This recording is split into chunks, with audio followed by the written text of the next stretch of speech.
there you go. Oh, hello. Oh, there we go. Right on. Where's Lord Waldon? Where's he gone? Probably he's trying as well because I tried the cup. Here you go, you guys. Oh, you see, he has a picture as well. You don't. Oh, interesting. I don't have a picture. Oh, it's because I haven't put a picture in there yet. It's because I ain't put one in there yet. No, this is messed up. Oh, there you go. Now he's all thingied up. Okay, well then, that's good. He's well set up.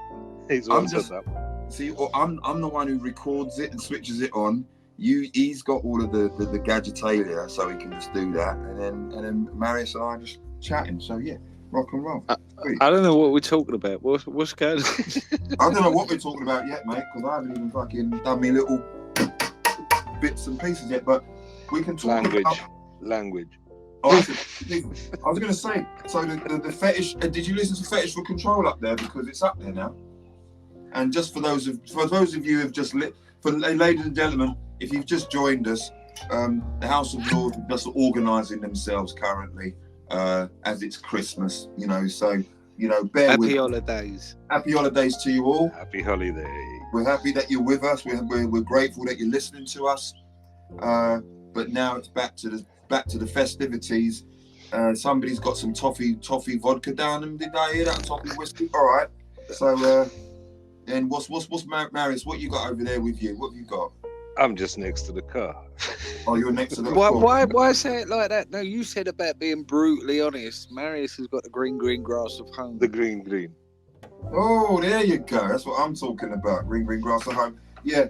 So I've basically got a bit of a meadow myself over here. So I'm just gonna, Well, that makes all three of us sat in a green pasture then. See, there you go.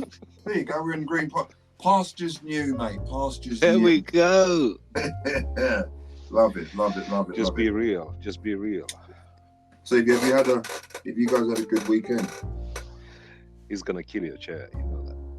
You just read my fucking mind, mate. Honestly, you really did. As soon as I was like, I remember that chair. You know what, guys? Look, at the end of the day, I'm sorry, right? No, don't apologise. Don't apologise for the chair. It's the chair, isn't it? It's the chair. It's what it is. Look, I'm sorry. I thought I spent a bit of money on the chair, right? Not a bit of money. It was like $300 or something like that. Something like that. But yeah, you have to tighten them. You have to actually, every month, you got to fucking go in and re-tighten the fuckers. Yeah, you got to get him nuts nice and tight. you got to get your nuts tight, mate. So, But that's so funny.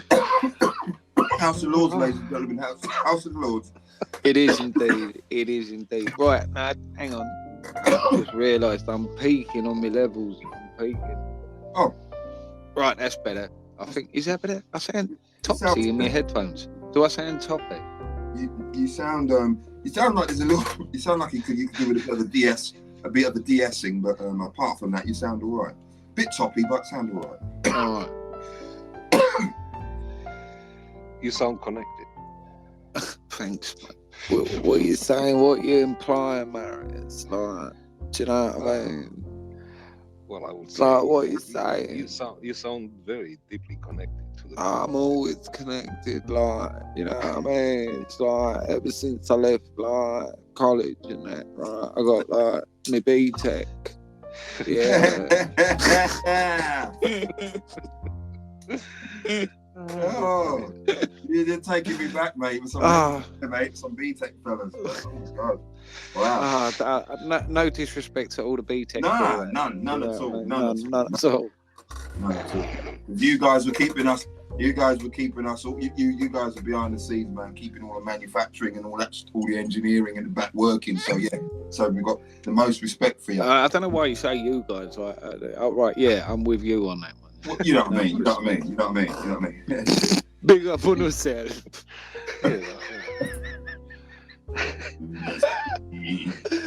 Oh dear. Right, just to like give the people a bit of heads up, right? Because it's like 3:36 here, Christmas morning. Wow, there you go. Yeah.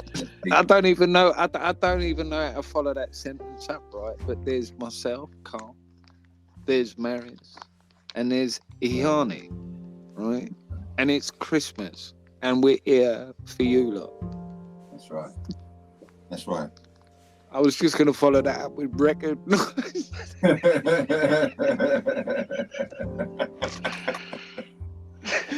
Which is so bad. Oh, dear.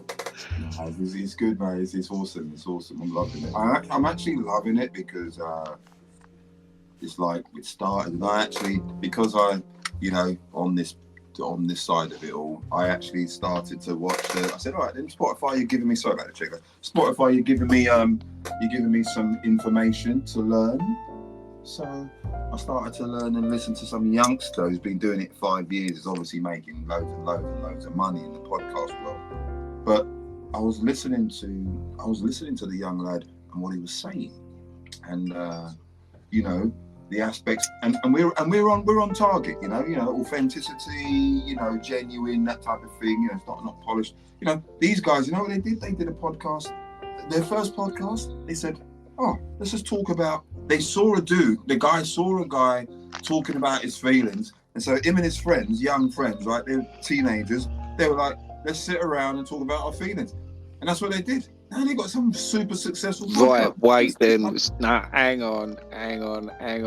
That's the fucking subject. There you go. What's the subject? That's the subject for this podcast.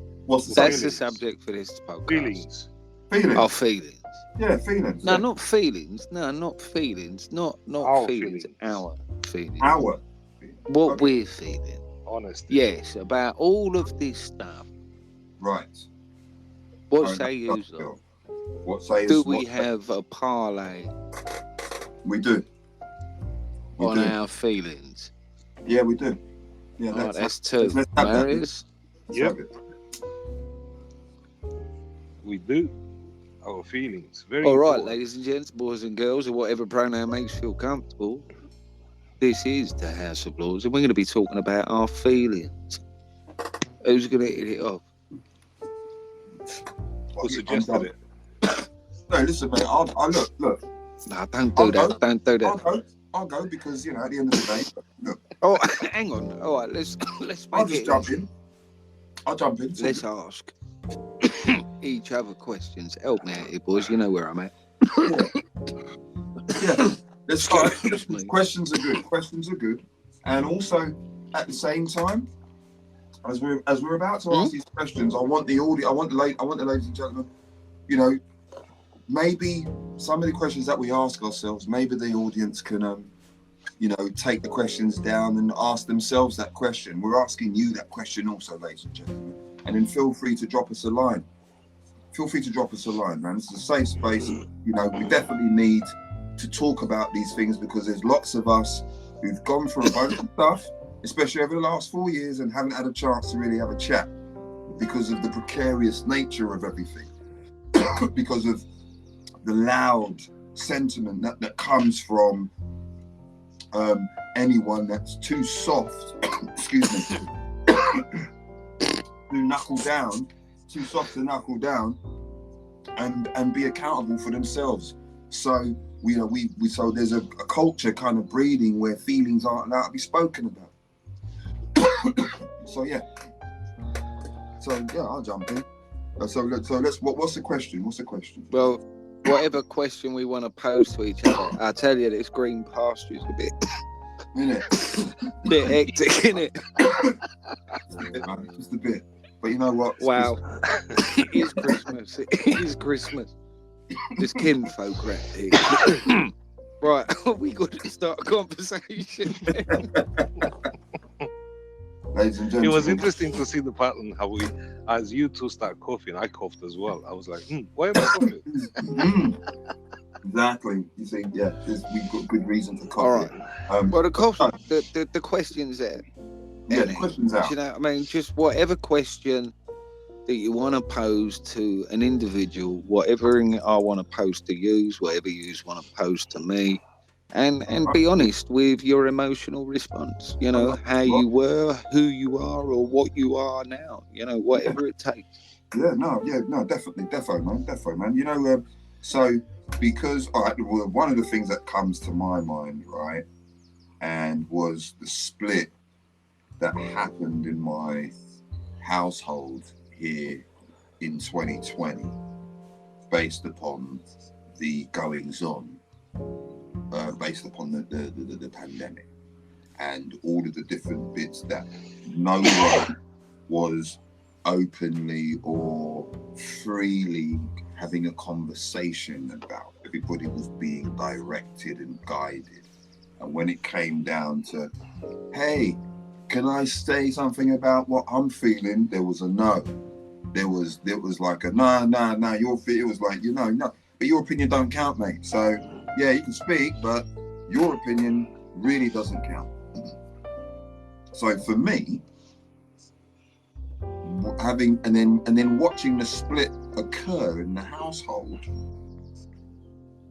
yeah, it was a rather dynamic thing. I mean, not only had the pandemic not only had I lost over $120,000 in bookings, right? That was the first thing that I had to sort of come to terms with. But then I had this situation of where I had mainstream media purveying itself through the whatever cracks that were left open by my partner and my daughter in the house, allowing for their message to come on in. So then when I'm the person that's paying attention, with a discerning mind, and then making sure that what I see is corroborated by, I then go to a top professional and I get the corroboration, right? I get the understanding, so I know I'm on track. My household blows up and I'm like, Iani, let me just so I'm straight and I'm following correctly. So what you're exploring here and what you're being open about is your emotional response to your stance in relation to the vid. yes. Right. Okay. I just wanted to make sure I was following. Right, yeah, because I was obviously clearly, I had made a decision, and then I'd done a whole bunch of research to back up that decision. Not the standard research that the average schmo would be doing on Google. But what was really, so I tried to be as mellow as I could, but it honestly, it did affect me. It did affect me, having, somebody not, having your family not trust you enough. Even though your sibling is one of Britain's, he's like one of Britain's best in that particular field, and has dedicated his life to healing people. People have been healed. They no longer are on medicine. They're okay. They're living a good life. If that person's in your life, and especially to my daughter, that's her uncle. To my partner, that's her brother-in-law or ex-brother-in-law, right? Either way, it's family, okay? So that's somebody that that actually loves you, that cares about you, and they happen to be in that field. So when you ask them a question, because all they do is heal people, you're going to get the right answer. So for me, it was difficult to see his voice being ignored, right? To see my efforts being ignored, and nothing valid being presented to me. And then being by myself here in this town, right? With no one to be able to say, oh, look, X, Y, and Z. No one. How did that make you feel? Knowing that it was basically people that you've known your whole life that thought you was could I dare say, on the fringe out there, the alternative. Right. Yeah, right. I'm not going to lie. At a moment like that, where I'd already got over my mortality, because at first when I heard blah blah, I was like, oh fuck, they're coming for us now? Okay, well whatever, fair enough. But there was a moment everybody's mortality was looked at before they understood really what was going on. Same here, and then I'm trying to do the best for not just me, not just for my daughter, not for the ex-missus, but also for the ex-missus's parents, my daughter's grandparents on this side. My mum in the UK, my brother in the UK, my family in the UK, aside from my oldest daughter, they know what's going on. But this side didn't. So I'm trying my best to say, okay, look, let me find out what grandma's going to need, because she's got no spleen and survived cancer. Let me find out what granddad's going to need. Let me find out what aunties are going to need. So I'm doing that bit because I'm that person. I'm doing that bit for the family. And then you present it, and no one wants to know. And then your daughter is with your mum, and they're saying, oh, and anyway, you know, because everybody's doing it, so we're doing it. And you're like, what? So yeah, that was a bit. That one was, I will say, that one. There was a few emotional changes where once I realised I felt defeated, because I'm not going to go and shout and then pull them back and say I'm not letting you go now, or go to the place and cause a scene and end up getting arrested and stuff. That ain't going to work, right? And I'm looking at grown adults and they're looking at me and giving me this whole thing, and I'm saying, but you don't understand. And they're like, no, we've done our research, then we're doing it. Okay. So now, all I can do is hope to God that somewhere in the universe can protect them, because they don't know what the fuck they've done. But that's okay, you know. And that was the bit for me. That bit for me, I felt like I'd failed my kid. As a father, I felt I hadn't done a good enough job. I felt that I should have had the exact code, i.e., the exact words that should have facilitated that not happening. I should have had that. That's on me. I can't go anywhere and look anywhere else. So there's a certain part where I felt a little bit like, you know, like it's, you know, you're in front of the goal, open goal, championship, and you kick the ball and it fucks up somewhere else. Yeah, you know, it's like that. You are disappointed in yourself. Then you become angry because this shit is even happening in the first place, and then you temper that off, and then you get back to the focus, and now you become motivated to really knowing the truth and understanding why is this going on. So yeah, that's how I felt. Is the thing, because you know, you can have that kind of introspection of self-loathing or a sense of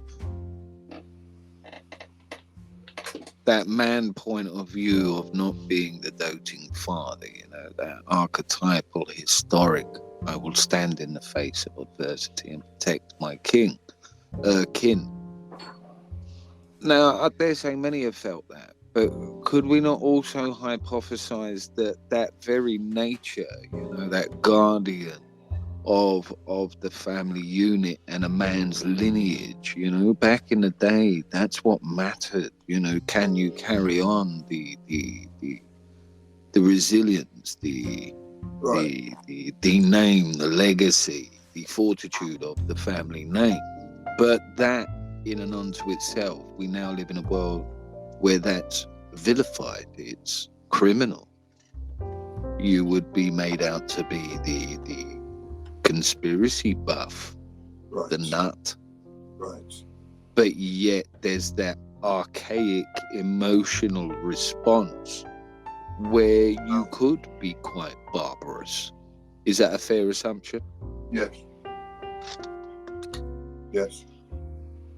And that emotional response has been vilified and criminalized to the point that you would be thrust behind bars. Right. That automatically puts you in a state of subconscious conflict.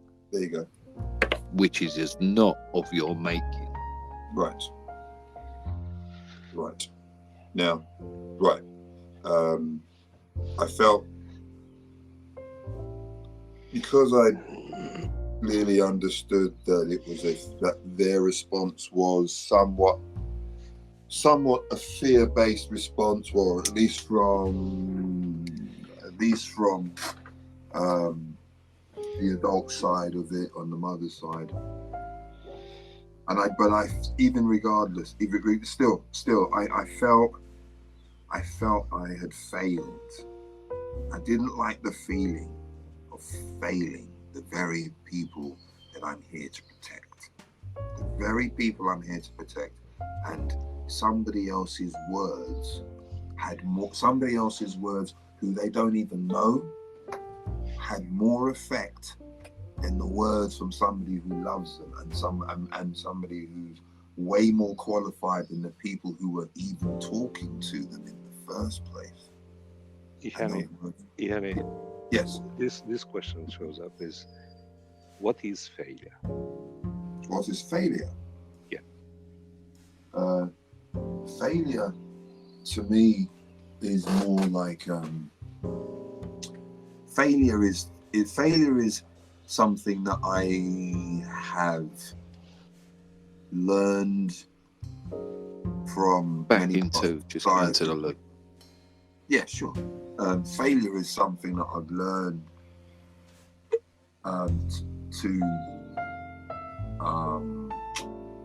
I've learned to associate me not achieving a particular goal with failure.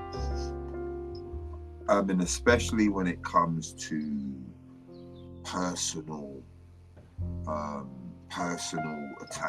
not attachments, but personal aspects. So are you implying that in failure there is no achieving? No, in failure there is achieving, because at least you've achieved an understanding that the method in which you traveled thus far wasn't going to be beneficial. So at that particular point, you understand that you don't have to take that route again. So we can say that failure, if your failure is achieving, then failure is a lesson. It's definitely a lesson. Okay, so how do you feel about a failure now? I look at failures are more lessons. It's more of an understanding of a lesson. It's something that you have to go through. No, but understanding that, how do you feel about the event now? When you said that you felt like you failed your daughter. No, so it definitely lightens it takes away the original self-internal pressure that I would put on myself if I remained in the understanding of, it's a failure. I'm looking at it as a lesson. It takes me out of that energy straight away. Would that be a good point for the listener to take on? That would be, because that's a representation of a paradigm shift, right? That's a representation of not having to stay in that emotion, and then not building an exclusive story to maintain your presence in that emotion. If I was presented from Marius with an opportunity, because Marius was obviously done the work to understand and recognize what that was, and recognize the fact that I was imposing a story behind that action, as opposed to looking at it from a different perspective. But once Marius offered a different perspective, it was very easy for me to be able to address it with logic and reason, and in doing so, it negated the energy of the first stance that I was in. The failure slipped away. The failure wasn't even part of it any longer. Now it's just a learning curve. I like that. That was beautiful. I like. So hopefully, ladies and gentlemen, that's an example. That's just one example that maybe somebody listening to us can take away with them. And thank you, Marius, for making sure that we addressed it. See, this is the beauty of this gentleman here. We're making sure that we addressed it right there. Thank you. Oh, thank you, because you're the one that gave the answer, which was beautiful put. I mean, there's going to be many people out there that they may put pressure on themselves, thinking that, it's all my fault because I could have done something about it. Right. The thing is, there is nothing that any of you or me could have done anything any different than what we've done. You know, right. Based So- on what we knew at the time, we made the right decision, the best that we could have done with what we knew. Now we can make different choices because we know better. Right. That doesn't mean that it's anything to look at as failure being something that's been somewhat programmed to us by the society, that it's something bad. If you haven't achieved it, I mean, it's bad. No, you learn a lesson. Next time, you're not going to do it the same. You're going to change something. So you're going to achieve. That's it.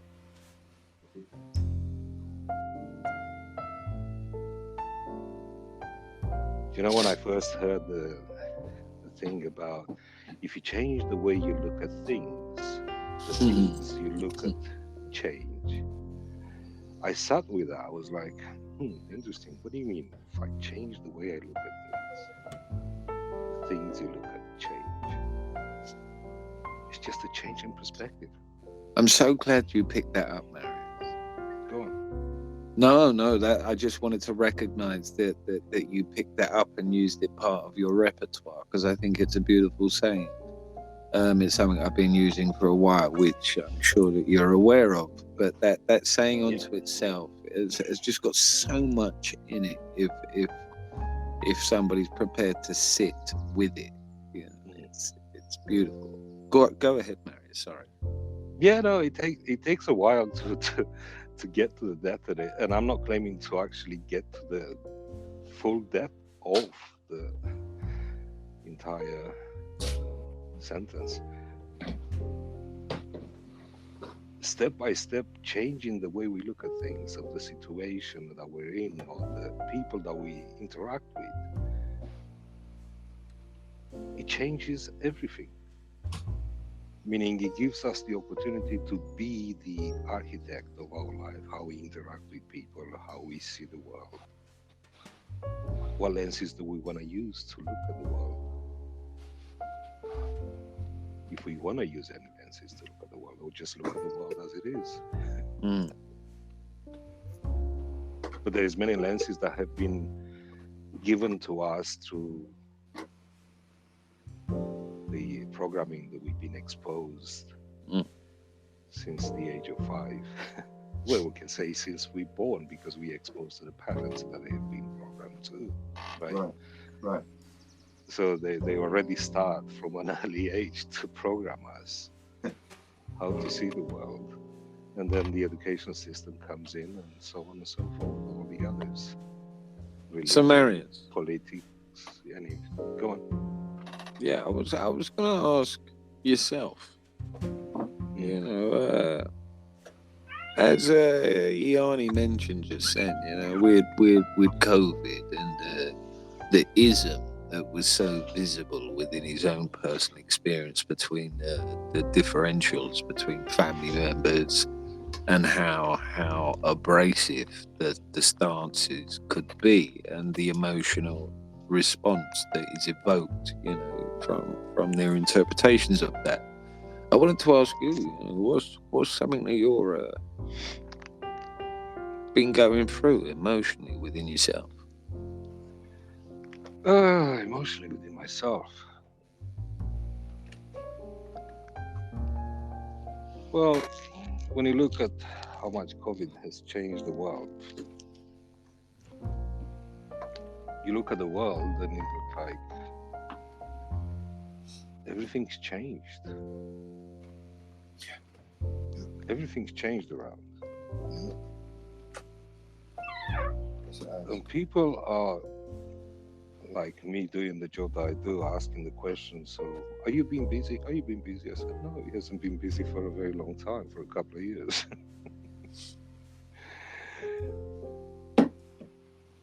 Oh, but it's Saturday night. You should be busy. I said, yes. It used to be busy prior to 2020. It's a different world that we live in, right? It's changed. It's shifted. So you have these discussions with people, and you look at the people and you try to see how they see the world. And they pretty much paralyzed from seeing all these changes. I can say paralyzed. That's how it came anyway.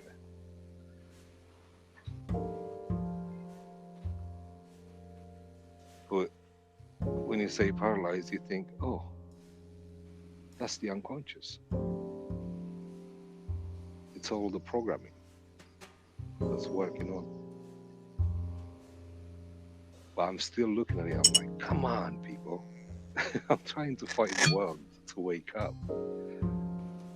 It's like, can't you see it?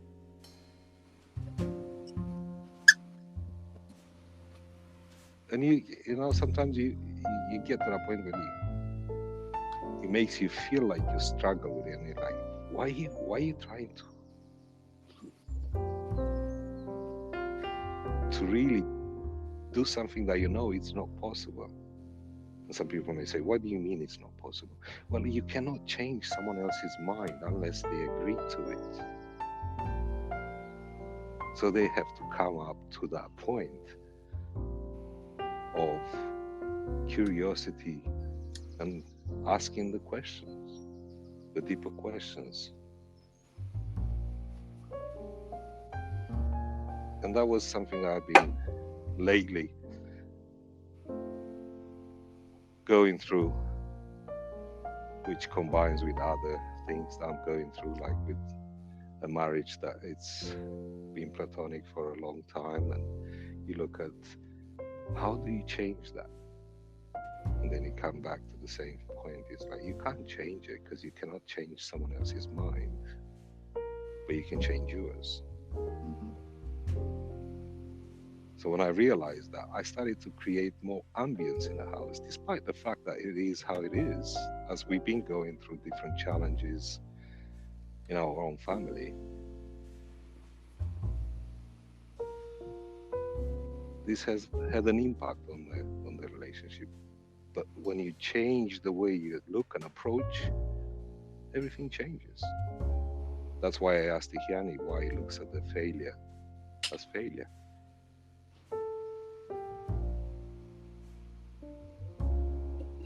So even though I'm going through these emotions that shows up, because I'm human after all, I also go through the process of asking those questions. So why do you feel that way?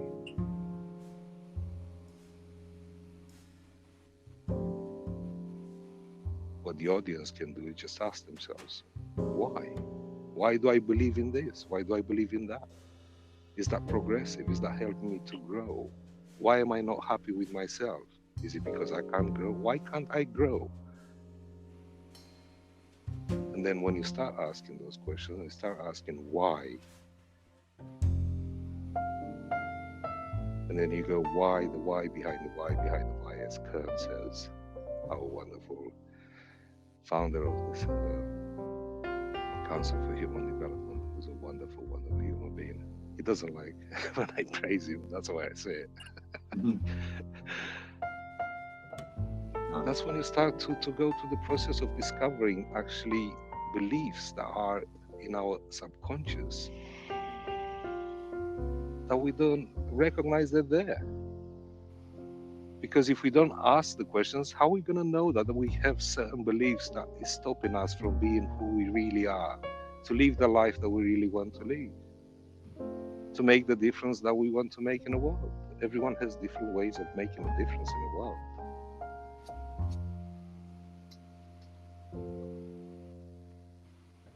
How do you want to make a difference? What was that, Henny? How do you want to make a difference in the world? Yeah. We all, I mean, not we all, there was a generalization. So I know Carl would have picked it up. But a lot of people that we speak with, me and Carl, we from the CHD, they want to make a difference. They want to change the world. And then we ask them, so how are you going to do that? And they say, by changing one person at a time. And how long is it going to take you? Right. One at a time. Why not come together, collaborate, Let's do it together. And instead of doing one at a time, let's do thousands at a time.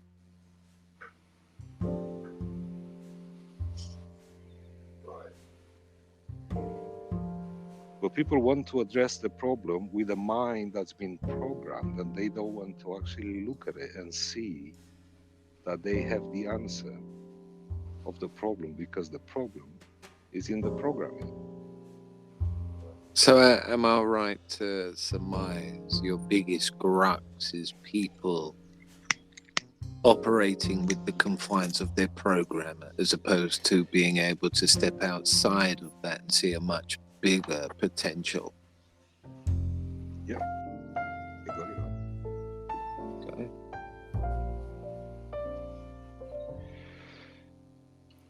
Everyone is born with potential.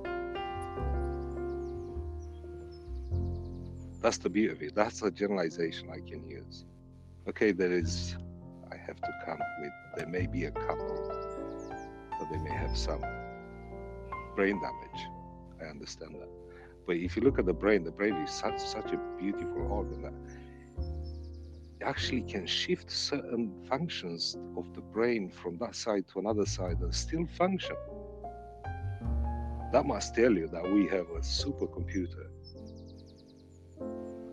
between our ears, which we still haven't discovered how to use it yet, because people don't want to ask themselves the questions and ask, what is life? What's the purpose? Why am I here? It's a good question.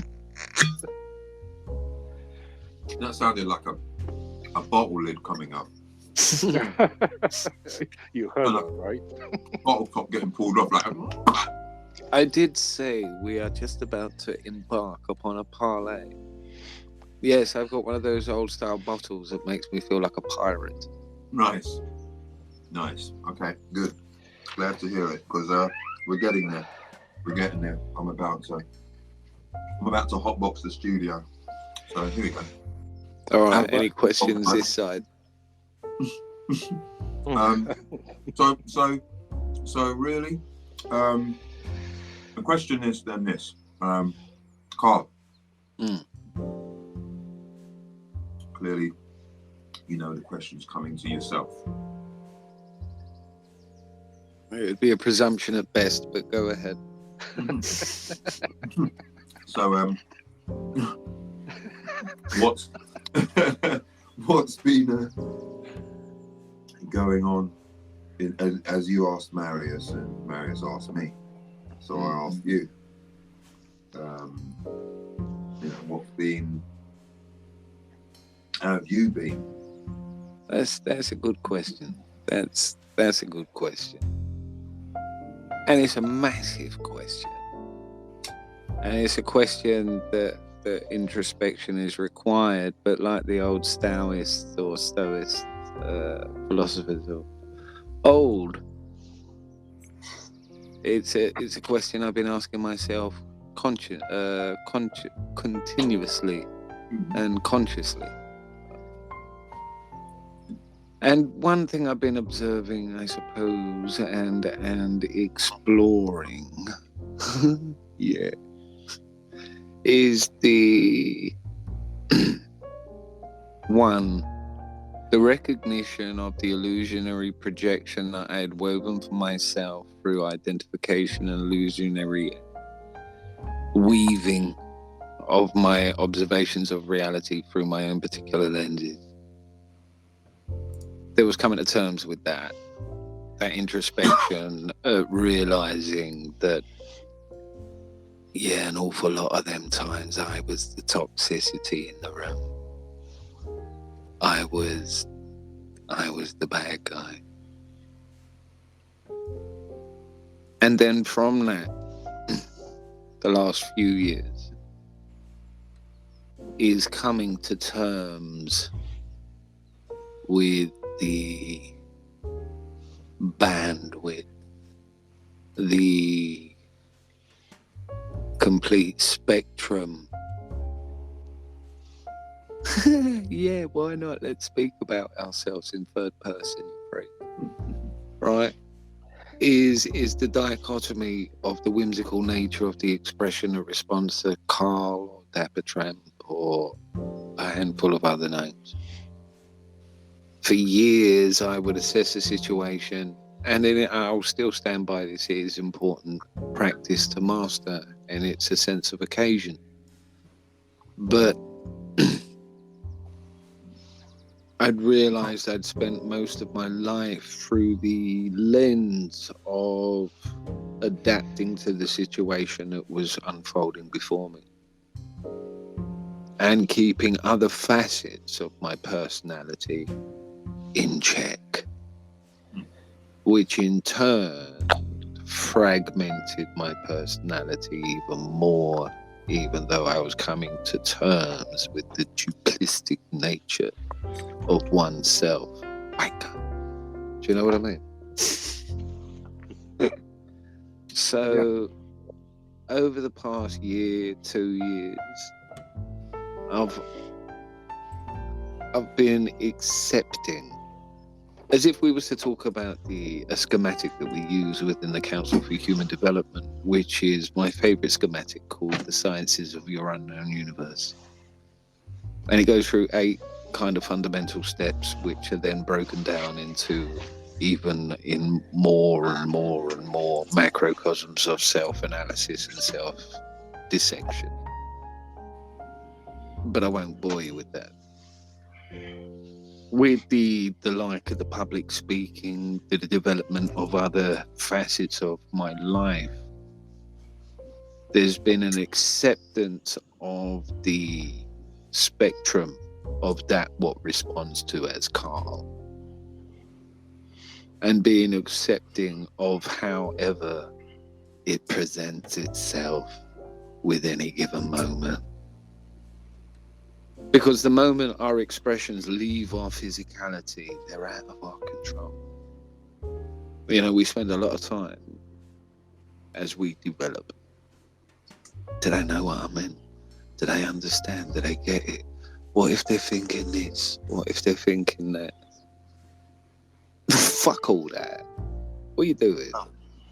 Do you know what I mean? Let's just keep it real. Let's look at the thing that's going on, that you're observing, that you've been exposed to. All of that information of otherness.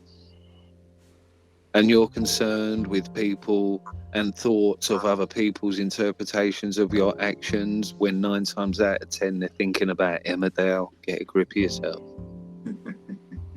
So be bizarre, be quirky, be weird, be goofy. If they don't get it, they don't get it. If they think you're bipolar, fuck them. If they think you're like schizophrenic, fuck them. If they think you're like weird and got some weird multi-personality disorder, they may be right, but at the same time, fuck them.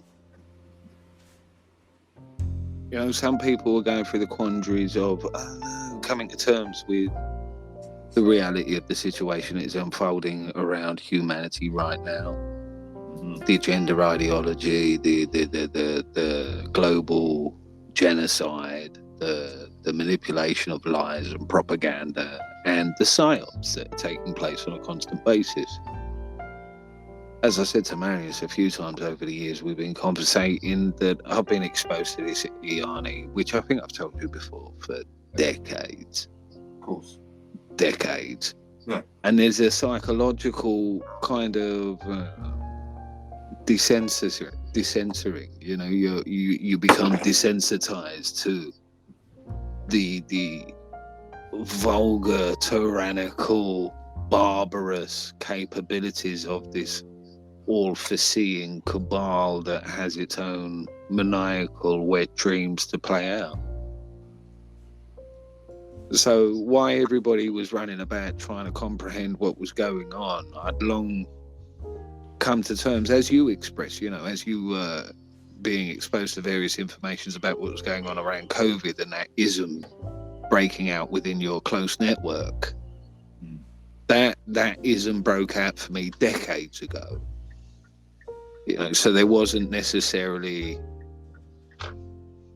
that conflict within myself. Right. So I'd come to terms with I was that guy. You know, whatever that guy is, I was that guy. You know, fine. So through this whole kind of cataclysmic and catalyst sequence of events that have been evoking consciousness here on Earth, to start asking, as Marius said, those better quality questions as you described, exploring, why did I feel like that? Has freed me in a sense from the giving a toss of whatever it is they're doing. Bring on your consequences, bring on your threats. And I don't say it to be the antisocial antagonist. I see it in reverence of my stance. Bring it. This is the position I choose to take in this life. And it is a bane of contention within the organization that I'm an associate and a trainer to, which is a Council for Human Development. A trainer as well within the Mind Gym app, downloadable on App Store, Google. Go check it out. Shameless plug, it's Christmas. Honestly, go check it out. No, you might as well. You know what? Good. Actually, you may as well. Whilst we're here, let's take a break. And Yeah, do it. Carl goes ahead and let Carl give you a message here. Carl, whatever that message was that you briefly did, you may as well do it properly because this is the time to do it. Actually, go on. All right. At the moment, we're living in a world of complete otherness, where humanity is compartmentalized. We are operating through process-driven learning that has been exposed and indoctrinated into each and every one of us, that have diminished our cognitive, creative inabilities to problem solve, thought to verbalization skills, to develop our love, compassion, and spiritual understanding of comprehensions far beyond our academic field of influence. To explore all those concepts, please have a visit to the Council for Human Development. We pride ourselves in the development of consciousness, moving from point A through doubt, denial, distraction, dilation, distortion, etc. Moving into your B personality, you may know it as your better or your best self. But any true initiate of esoteric information knows that life in and unto itself is nothing more than an ever-evolving sequence of events to evoke change. The moment we begin to develop our neurogenesis, synaptic genesis, and our neuroplasticity, thank you, Marius, which bring about state of hemispheric synchronization, going from, if we could imagine, 40 bits of information per second to 40 million bits of information per second, being that pocket calculator, to a universal quantum computer, being able to download quantum information from the universal field of ever-evolving expressions to help evaluate, assess, evolve, evoke, enlighten not only those around you, but your own very existence. Go check out the Council for Human Development, or alternatively, for the price of a cup of coffee a month, get yourself on the App Store or Google and download the Mind Gym. Yeah, there you go. Happy Christmas. Happy Christmas. Mind Gym Club. There you go. Mind Gym Club. Nothing but love and light to you all. Marius, Eon. That was beautiful. Hang on, no, I can't do that without saying. Also, if you're here, you're based in the UK. I'm also a teacher, trainer, mentor, and coach and director of the Skill Lab, teaching young people and adults transferable skills. Again, the same kind of principles, going from one of limitation, doubt, and denial, and destruction, deletion, distortion, into your limitless potential through various forms. Go check it out. Yeah. Anyway, the other two, they're just as fabulous.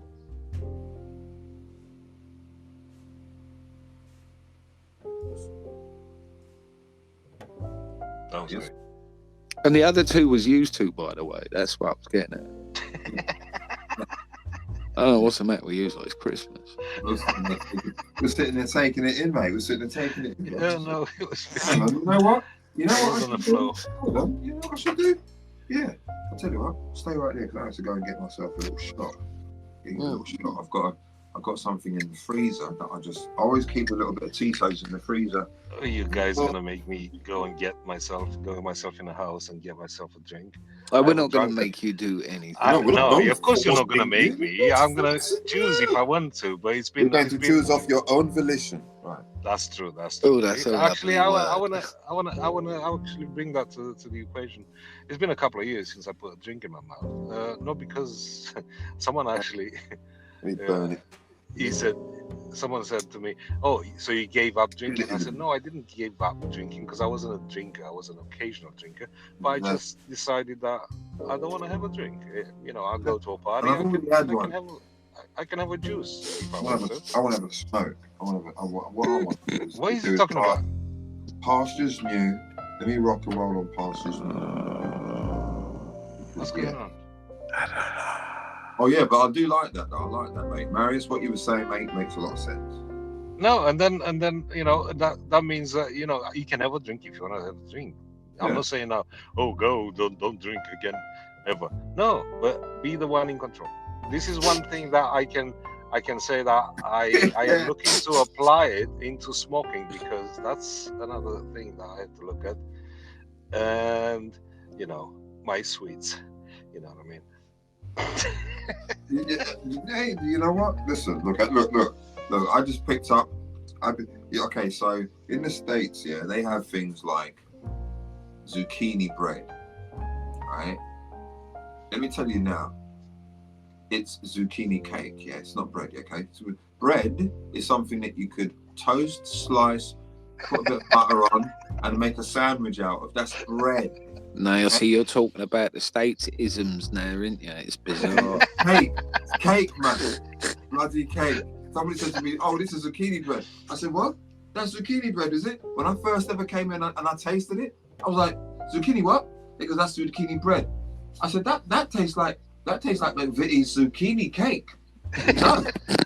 Does it sweet? I could put custard with that stuff. There we go. What are you talking about? A jam sponge. I'm like, it's like cake. That's for the breakfast. You didn't get it. I'm telling you. Can you toast it? No, dude, it's cake, hang on, bruv. hang It's on, like hang on. it's like- Before we go down this eggy bread and weird cake toast, right? Iani, Marius, Go on. what's going on in your lives? Let's do that shameless plug, because I did it myself, and it's right to take this moment. It's Christmas. What you doing? Oh, well, that was Tell the people what you're about in that sense. Come on. What? Very good. Marius, go on. What's it like? What's the question? You can tell it's Christmas. Oh, no. Is it? I can't Marius. tell it's Christmas, 'cause, Marius, we had a conversation before the show, remember, when we was talking for about 6 weeks, right? About when we get the opportunity to promote what it is that you do in your life. And I'm saying, what are you doing? Dun dun dun dun. Yeah, it's Christmas. I was working. Fucking hell. What are you working on? Thank I you, was- Iani. Oh, what do you mean? What are you working on? What are you working on? What is the thing that you're doing outside of when we see you in the tavern? Outside of the Lords of... I'm doing House Uber of Lords. to support the family. I'm doing And Uber to outside pay of- the No, bills. I'm doing No, Uber no, to no, be. no, no, be- no, no. What? outside Marius. of Go on. You do something, right, that I can vouch for, ladies and gents, right, if you're listening, right? Exactly. I train with this gentleman an hour every day for the past 2 plus nearly years. Yeah. Wow. Right? Every day studying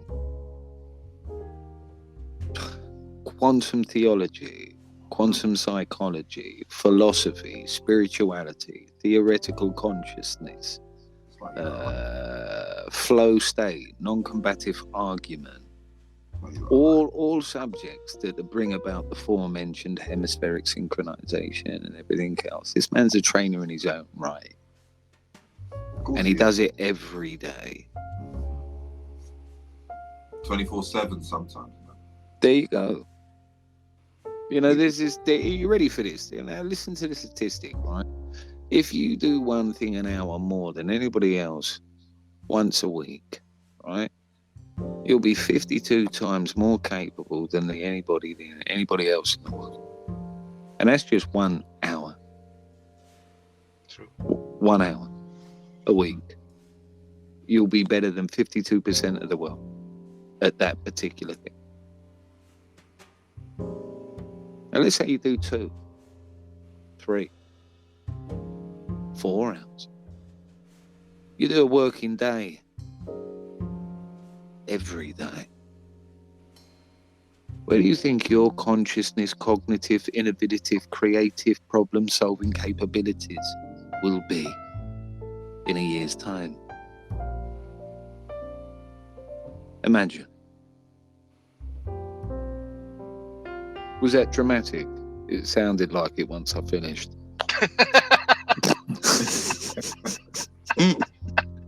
No, it wasn't dramatic. It was inspirational. What are you talking about? Yeah. You put the dramatism at the end, just mentioning. Well, life is but a stage, my good man. But life is but a stage, and at the stage, I'm beginning to think, where's the rum gone? Where's the rum gone? Oh, Socrates, pour another glass of wine.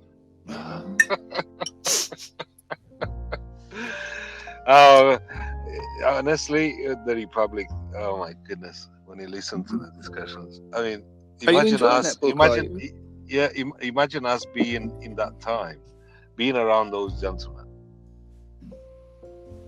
Right. Well, there is this hypothesis, assumption, right? That's what we'll call it, a hypothesis or an assumption, right? That ancient Greeks, even the layperson, your normal working class Greek, right, was practically a genius in comparison to your everyday person today. In relation to what they understood of nature, right, the world, commerce, trade, spiritual philosophies. These were the dialects on how people used to express themselves. And now, like, it's just like, I don't know what, Marius, what you're saying, like, because I was like speaking to Jackie, like, and Jackie had this weave, and I didn't even understand what Jackie was like saying because I was already going out with Darren, and Darren is like wealthy because he drives a Porsche, telling me he's got 2 bungalows in Bedford You lost Green. me, man. Stop it. Oh my goodness, that was. My brain was like. But we laugh because we know it's true. I know. Yeah. Oh my goodness. See, Marius mentioned something earlier on about, I was having a conversation with him, and he mentioned about this train of thought and kind of personality character trait that intellectuals have observed, and it's this idea of the superiority complex, you know, be it intellectual or godlike, you know, that superiority complex. And I was illusionary superiority complex. That's it, illusionary. Yeah. What's the matter? You can't speak. You get, yeah, of course I can.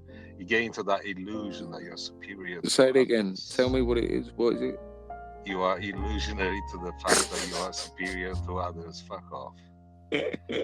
You see the disdain. You hear the disdain, right? Apologies to the listeners for this the is the point. Hang on. This is the point I was bringing to the table, right? The point I was bringing to the table is that if you highlight the constructs or the observations that I just mentioned. We've got a concert coming to you, Santa Rosa Beach, Florida, one night, January 6th. Before we talk about the show, let me talk about the movement. We're going to high school and colleges across America, and we're talking about not just mental health awareness, because everybody knows that's a buzzword. We got the Power Walk, the power of your words, action, your love, and your knowledge. We do it philanthropically to schools, across America, and the only way we can afford to do it is our concerts. So we do amazing concerts for you, multiple artists, multiple genre. This thing's been going crazy. Sold out over 200 plus shows in a row, and we need you to help us to sell this one out. And I tell you, Ellie Duke, #1 on Billboard. Pop artist. We're talking about Percy Beatty, I Believe I Can Fly. We're talking about 26 platinum and gold records that he's been a part of. Tim Jackson nominated for a couple Grammys, local favorite, happens to be one of my favorite, by the way. And I tell you, we got Anthony Peoples, heard on a lot of TV shows out there like Grey's Anatomy and some NBC and Love Island. And from AGT, America's Got Talent, we have JMO, John Michael Ogletree, Victoria Boland, Andrew Rudd coming in from Canada. No, they moved down to Nashville and got that whole vibe happening. And we got the beautiful Brandon Jarrell, R&B singer. This guy's fire coming in from New Jersey. Multiple artists, multiple genre. It's kid friendly. We want you to have a good time. It's talking about we may be broken, but we can still color. And we need to color together across the world. Tickets start at $25 general admission. The young guns get in much cheaper. We're making it friendly for the families. Got some VIP tickets left, but not many, and they go for $50. One night, January the 6th, where? At the South Walton High School Auditorium. What a facility that is. We're going to be speaking to them January the 5th. As a matter of fact, 1,200 students are going to get to be empowered. We may be broken, but we can still color. One love, one movement, one night. Let's do it together. I hope you will discover broken crayons, they still color. I learned it from my mother. Broken crayons, they still color. The general mass would adorn you with that accolade. That's the world we seem to be thrusting into the media, where intellect is shunned because of the sensitivities of the imbecile. Well, I said it. What? So what? Oh my goodness, it's so great. I'm not gonna But be less, so other people can illusionarily feel more. Do you know what I mean? No, I'm not. yeah, you're right. But you're right. You're right. But you're very right. Brilliant. But you're right. You're 100% You hit it on a nail, man. Brilliant. Absolutely brilliant. Yeah, it's true. It's just that many people, unfortunately, still haven't managed to attain the capacity to accept positive criticism. Positive criticism? Yeah, no, I love it. The whole persona. I was going to ask him, it's like you need flowers at this wedding. You need flowers and white swans. That's what you need. But you know, Well, like, it's constructive I'm saying. criticism would be more likely. Yeah, but Go on, land it, constructive Iani, criticism. Yeah, land no, it. yeah, but you know what I mean. It's for example, you know, you're not allowed to tell people anything any longer. You can't tell them, hey, do this little bit here, and No, you'll don't be laugh. right, and you'll be all right, and you'll get better, right, and you'll be fine. They don't want to hear that. They don't want to hear you're not ready yet, but you will be in 2 years. They don't want to hear that. They literally expect, no, I'm ready now. And they're marching through regardless of whether they're ready or not. And because everybody's doing that, what are they really marching into? Where they're marching forward, I'm marching backwards because I'm watching, I'm like, no, this doesn't look good because look at all these people, they don't even know which way they're going. No, let me just step back here a minute. Because when it goes bang, at least I'll be over here, right? And I won't be directly I won't be in the blast zone. Because what they're doing, they've got no clue. What they're doing, they've got no clue, you know, and you can see it when you step back. You remember this ad, Henny, where everyone is on their phone and just falling off the cliff? Do you Yeah, remember? yes, thank you. That's what I'm talking about. Was it an ad or was that a meme? Was that some kind of meme or something? Wasn't it? Yeah, I think, yeah. Just the people down on their phone like the old school. See, some of us are old enough to remember the game Lemmings. Yes. Yeah, you remember Lemmings? Yeah. The world's full of them. And that's not politically correct to say anymore, but it is Do you know what I mean? What's Oh, wrong it's with not. calling Special Susan special because Hold on, she's wait. special? Wait. So we can't use them. So that's not. We can't say lemmings anymore. Well, not in a connotation that I was using because it's implying stuff, isn't it? What was it It's implying? emotional damage that Well, comes it's to in place. it's implying information, right, Okay. of an observation of reality that for some reason has now been made illegal.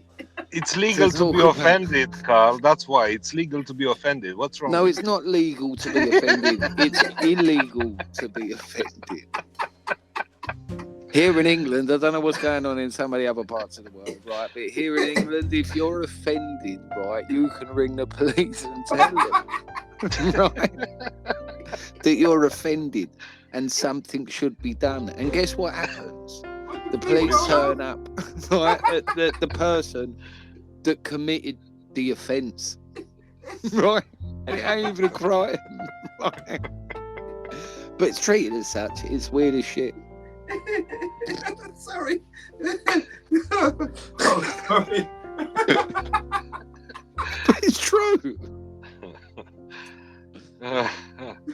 Okay. There'll be those analysts at the minute, you know, playing it back and trying to get it word for word. Don't do that because it will come back backwards or something. Don't do that. So, It's brilliant though. It's just brilliant. This is brilliant. But you bang on. Though. You are literally, for those of you who don't understand what bang on means, you are literally on the money. You've I hit knew you was going to say on the money. on the I head. love that. You knew. Yeah. You know, Really no, nice. seriously, it's brilliant. It's brilliant. Yeah, bang on. We have to bring this back, Carl. You know, emotional damage. No. Remember that Well, one? yeah, I do. I remember that sound effect. I do, but I haven't got that other gadget set up because I broke one of the stands on my travels, so I haven't got it set up. So what you got? You got music, and you got sound bites, and you got this. The other bit, the little jingles and everything that's on another device that's not plugged in. Sorry, ladies and gents, they don't care. They don't even know. It don't matter. Do you know what I mean? They don't know. That's the beautiful thing about performing and all the rest of it. You know, as long as you just sail through a cock up or a mistake, right? People have no idea that you made one. Exactly. And That's the beauty of it. Yeah. You know what I mean? Oh, that was brilliant, that performance. Exactly. We didn't give you a thank round you of very applause much. for it. Yeah, thank you very much. Thank you very much. And you get off stage and it's your mates that turn around and say, yeah, you fucked up about 6 times there, mate. I know, bruv. I know. You know, and the audience are like, it was amazing. Exactly. Nuts. Oh, yeah. That's brilliant. Observations, gentlemen, observations. But yeah, there you go. That's a little bit better, isn't it? Hey. That's something that people may need to develop. Not need. Oh, interesting. Why did he come up with me? I don't know why anything comes up you, Maris. You say it Yeah. an awful Oh, lot. shut up. What's come up? So what's come up this time? It's the fact that what's come up. Yeah, That's a Just move on, Marius. Come on. Oh, you have to. Okay. So the you know, observation. I mean, to develop a healthy observation of the situation.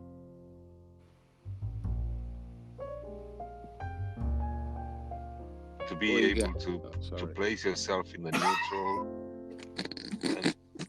What's wrong with you? I don't know what's the matter with him. Marius, tell him off. He laughed in your face. No, it wasn't that. What did he do? Did Carl do something? How did I do something? We're all in the same room. You would have seen it. Same room. Oh, that's a good one. Oh my goodness. See, sometimes the House of Lords always have fun, you know. So this is the comedy. It's the comedy. I was bringing a good point. I'm so sorry about that. No, you were killing it. Keep going. It's just the space. Nah, forget it. It's gone. It's done. I'm sorry. It's It in was the ether. the pause. sometimes the subconscious acts like that to distract. No, the pause made me laugh. The pause. Did it? Is it that obvious? Oh, fuck. That's funny. Is it obvious, Carl? It's obvious, yeah? I You don't- fuck. You're making it obvious. You ass. No, I don't see. It's, the Hermeticers tell us, right, that no two eyes see the same. Oh my goodness. Oh, I don't know who's gonna listen to this. At least Alright. they can have a good laugh. Listen, at least they can have a good laugh. Exactly. And- No, it was, you know. yeah, that was funny. The pause was Raise funny. the energy a little bit. Indeed. It's good. It's good for you. It's good for your muscles. Gets the blood up. You're unbelievable. You're an ass. Oh, Ah. Even in the last podcast, I listened back to it and I was laughing my head off. I was like, unbelievable. no, But but a healthy will laugh. be- Honestly, a Healthy. healthy laugh. It's just You know, I you couldn't mentioned stop it. Oh, that's good. It's good. No, it's good. But yeah.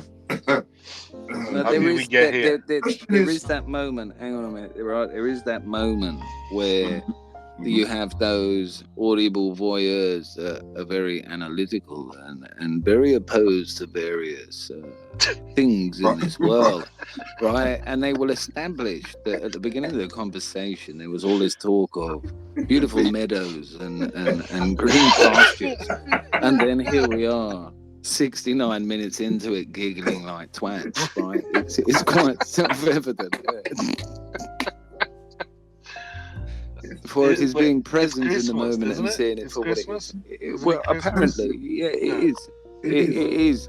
Apparently, if So that's you're of acceptable a then. particular, no, but hang on, it's not necessarily because you might not be of a particular mind space Mind that space. sees Ah. Christmas as a thing. As another date. Yeah, as a venture out into the woods. yeah. No, you don't As get not it. an You ill- don't get it, Carl. You have to be told by the authority when you can celebrate, my friend. What do you think this is? Egypt? Who are you? Who you think you Well, are? looks like Ishtar? it. Huh? Looks like it. Ishtar? Anybody know that one? Oh, it's brilliant, isn't it? This, right. So in fact, right, here's the story. Shall I put it out there? Why not, right? You sure? Are you Yeah, sure? I'm gonna. Okay. Why not?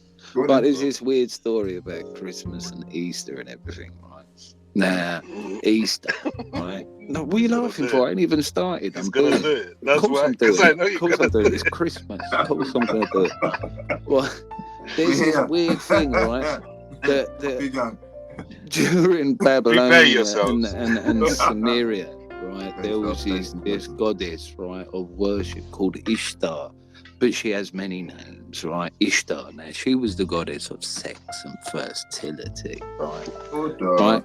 And this is where we get Easter, right? From Ishtar, right? Easter, right? A worship of a goddess, right? Whose sole kind of attributes were sex and fertility. Hence, we have bunnies Eggs. and eggs.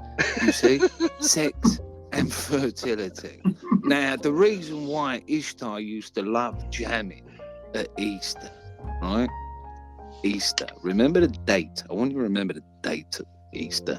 Right now, Ishtar used to love having a wicked party, and it would last for about a week or so in Egypt, where everybody would get drunk, have sex, and all kinds of stuff, right? And then 9 months later, right, to the day, 9 months later, right, you had December the 25th. Now, this was because there was another dude on December the 25th, right? Now, he liked to paint the town red. He really did. He just loved it. He loved the good old. You ready for this? Sacrifice. All right. Right, and one of the things he used to love sacrificing was little kids.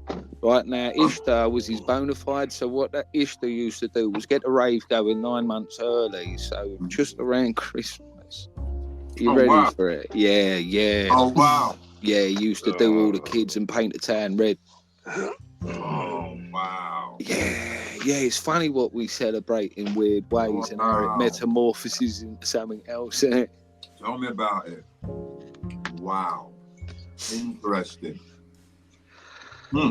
There's character names that go along with these stories, but I'm not necessarily in a state to regale them and make myself sound like a twat and get it wrong, because there is this statement in it that's in it, bruv. There is this statement out there. I can't remember who said it, but was rather have people think I a fool than open my mouth and remove all probable doubt.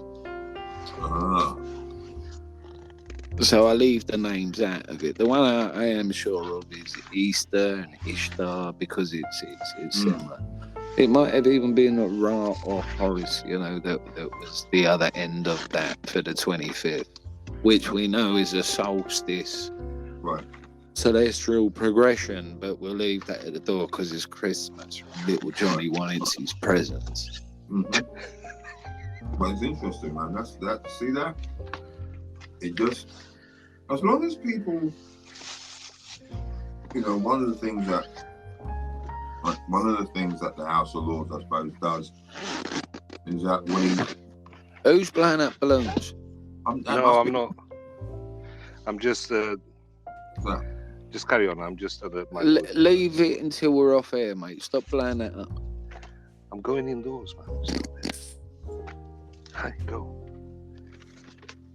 Go on, Yanni. Marius and his blow up dolls going upstairs.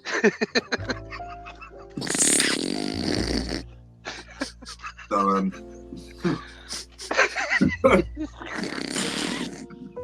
Oh my goodness.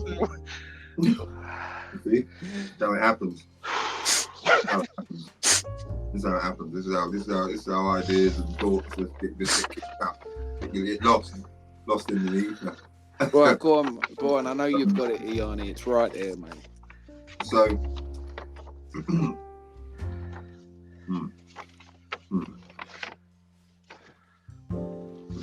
I can't believe it. Marius is wrapping a Christmas present before he goes in the house. Can you hear it?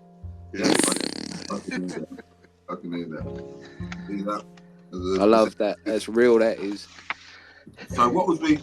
So I quickly remind me, because clearly. It's because you were eating. Where were we? Where are you eating? Yeah, we were eating. Oh, we were eating. Okay. Yeah. What was it? Mince pies. Oh, I had a mince pie. Yeah. Yeah, it's all right. It's all good. It's all good. Grandma sent me off with some, so I was really happy. All of a sudden, I feel like the Merovingi, cause and effect. Do you know what I mean? There you go. Yeah, mate. Lovely. So funny. So what were we talking about? See, that's what I'm saying. You lost us. I lost you. Yeah. I didn't lose anybody. You started with the balloons and all that, so he only lost his point. I started with the balloons and all that. I ain't touched anything rubber the whole time we've been on the phone. Even my chest stopped squeaking because I replaced the chair with another one. I replaced the chair with another one, so it doesn't make any move. I just got one of the dining chairs that's sitting in. So I appreciate you for that, mate. I appreciate that. You're welcome. Me comfy one is over there looking at me. I'm gonna say, yeah. Well, look, yeah. We were talking about Easter and all that. But originally, we were talking about Easter and stuff. Originally, we were talking about emotions, weren't we? And how we're processing all of this. Exactly. What are you laughing at, Marius? Who even knows? Who knows? Who knows anything?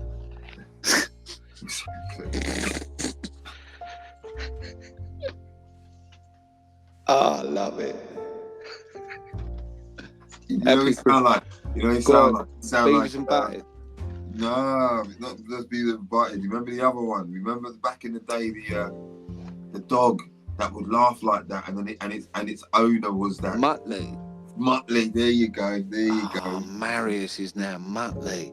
Oh, What was his owner's name? Dick Dastardly. it was dastardly, yeah. Dick Dastardly or something like that. Yeah, Muttley. Dastardly mug. So, Iani, you were making a fabulous point. I was starting to make a point, but then I just, you know, I didn't even hold on to it when the balloon confusion started. No, do you know what? That's my fault, right? Because Marius was chuckling, and I interrupted and asked him what he was chuckling about, and that threw a spanner in the works. Marius, what do you keep chuckling for?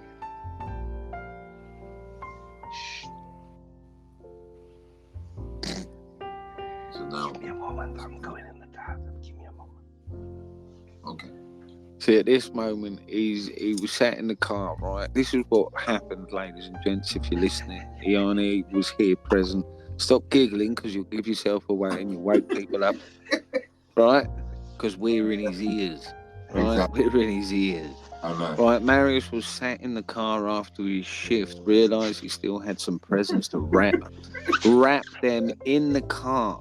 Right, he's now creeping into the house because he wants to continue the conversation, right? But he don't want to wake anybody up. Still, he wants to see, like, the doting husband puts a present where it needs to go into the garden and continue giggling his ass off In the cold. in the cold.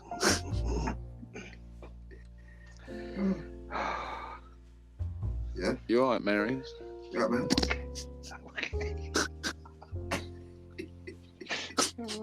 It's so wrong. It's so wrong. It's so wrong. Well, anyway, look, I'm going to take this opportunity and say from each one of us, the House of Lords, myself, Carl, Iani, and Marius, if you're invested in this kind of idea of Christmas, then all power to you. But if you're invested in this idea of goodwill and joy, love and happiness, then I salute you. You know, it's interesting because as I sat at the somebody's like, use that bottle again. What's the matter with you? Shush, don't spoil me piracy. There you go. As I was sitting at the dinner table today, looking at the family and everything, you know, it was nice to you know, that where you sit and you kind of step outside yourself a smidge, and you know, there was whimsical banter across the table with myself and the youngest daughter, and then grandma and granddad were to the left of me, and it was good to see grandma. You know, like she had her hat on, and then she was like the centre of it, and then obviously the rest of us, you know, following on, and it was nice to see that type of connection, and you know, at one point it got loud. The lineage. It got loud. It was nice. You know, it was nice.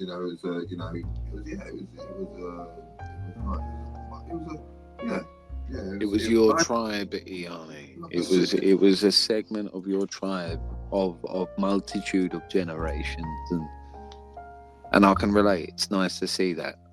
Yeah, you know, because it doesn't happen all the time. No, you don't get which that. is a shame. No. I feel if we could have that generational unit, you know, as a tribe, like back in the day where we were all in it together and it was for a much greater purpose, you know. Right.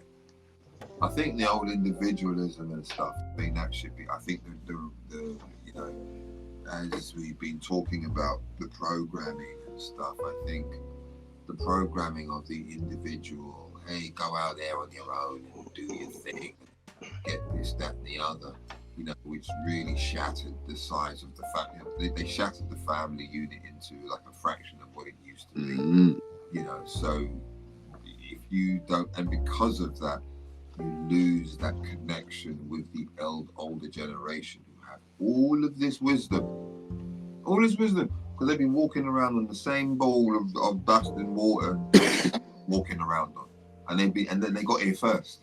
See, they got here first, went through a bunch of stuff, right? And I'm still standing there today looking at you, telling you this, that, and the other, right? I'm keeping up with you. Because there's certain things that made them, certain foundation, certain things that were happening that they saw that we don't see anymore because it's not happening anymore. And if you piece everything together, it gives you a better understanding of the environment, gives you a better understanding of how you got to where you got, gives you a better understanding of the current societal psyche and so forth. That's why the elders have got to be there. But you know, the whole thing of being in these nursing homes and separate from the whole situation, so all that knowledge gone to waste. When they're ready to pass it down to the grandchildren and stuff like this, they're in a home. So that knowledge disappears. Those simple things, those simple, you know, those things that only they know, that they utilize. They found out for themselves. They found a technique. Well, there are communities, sorry, Arnie, right? There are communities that we're all aware of that still harbour some of those traditional family values, and they're doing extremely well globally. Yeah. See, that's and so it will just appear that would be the way in which one has to go back to it. You know, maybe this time around, instead of it being this, they scared everybody off the field. You know, get back on the field, but understand that this is the dynamic. You know, no longer, the emphasis is no longer, you know, I must go out there and make it on my own, and I'm just gonna be my own self-made millionaire and X, Y, and Z, and I can't have anybody else around. You know, no, I mean, it's if this family, you know, understand those things and see the power in the numbers, see the strength that's available. You know, See, I love what you're saying, but if I could extend an olive branch to that and expand it to collectively, you know, as opposed to these small little vibratory macrocosms of similarity, move beyond that into the unknown, into that is different, and bring that into this unification, that togetherness, because then it becomes something far greater than its component parts. You know, it's imperviable. Is that the right word? To influence and compartmentalization, because it's through the manipulation of compartmentalization that has had us beguiled and arguing and hating one another because of stupidity and simple little nuances in pigmentation and dietary fancies. You know, if we begin to move beyond that, then we are truly a force to be reckoned with, cosmologically, spiritually, and in might and number. You know, that is a fabulous place to be, a species in unison with itself. do you see? Do you gentlemen? Do you see us arriving there? I can see it. Yes. Yeah, I can see it because I live it. And if I live it, then it is. Yeah. So yeah, to expand on that, then yeah, it is not a question of seeing it. I am it. We are it. There you go. You are you. Marius is he, and we are us, and us is the I am in all things, going against the current narrative that we've got fuck all in common. Right. The system at large would have each and every one of us, given our visual and demographical location of birth, played off against one another. Right. You being perceived as fuck it, whatever it is, black, right? And Marius being a Romanian immigrant perceived from the English perspective, and me being the archetypal white, blue-eyed Englishman. The world stage would have us believe that we are constantly at each other, that we have nothing in common. It plays us off against one another. But yet the very dichotomy of the House of Lords is the very paradigm that they think doesn't work. Mm-hmm. But it's continued to work time and time and time again. But yet, for some apparent reason, it's unacceptable. Is that what it's about? We seek acceptance. We believe that we have to get to a stage of acceptance. But yet, clearly, there's a portion of the inhabitants here that they're not doing that. They don't want to accept. You know, their goal is completely different. Is that interesting? Quite interesting. Because It is what it is, isn't it? it is exactly. It is what it is. That's the nature of acceptance. It is what it is. But equally with that acceptance, you know, we can also accept that even though that the complete polarity of that what you're akin to, right, has to exist for the very nature of yourself. Right. You know, for one thing to be one thing, there has to be an other. And this is how we could surmise consciousness and life in and unto itself learns through its otherness. So while there's constantly evolutionary development, as one soul increases its comprehensions of the universal dynamics, there is equally that new soul coming into existence that is betraying the arbitrary ignorance that we have all done at some stage in our life. Right. Is that not fair to say?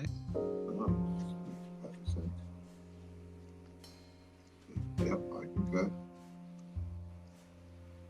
What say you, Marius? I'm listening. Oh yeah, okay. One thing that you said, Carl, is that we have all done at one stage in our life. Wouldn't that sound as a generalization? Well, it's absolutely a generalization, but it's a generalization based through observation. So we can Granted, I haven't met every living soul on Earth, but I could certainly hypothesize through my decades of existence on Earth, be it relative, loved one, friend, or foe, they have all been witness to telling the white lie or the big lie at some point. And by giving that observation, that is an indication that we are all prone to being the aforementioned. Even though it can be construed as a generalization, we could also surmise that it is an evolutionary process of one's own consciousness when reflection and introspection is used. So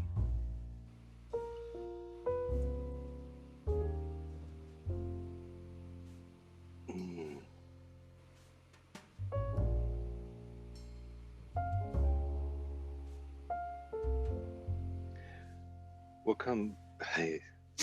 comes up against What comes up? is The Republic, fact that- Marius, the Yeah, Republic. the Republic. I know, right? So are we programmed unconsciously or consciously to lie? Right, let me answer that question straight and honest as I can. How the fuck would I know how we're programmed?